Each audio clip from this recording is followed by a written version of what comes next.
Всем добрый день. Итак, у меня в руках новинка от компании Baltex.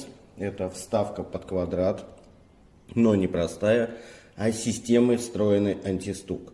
То есть она не должна греметь в квадрате, как обычная вставка. Давайте проверим.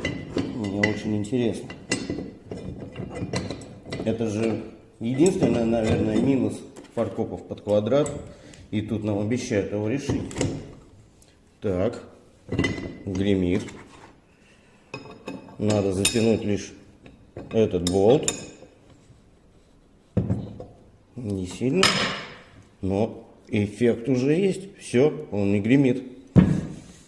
Если вам интересно, спрашивайте, пишите комментарии. Обязательно сейчас проверим его посерьезнее.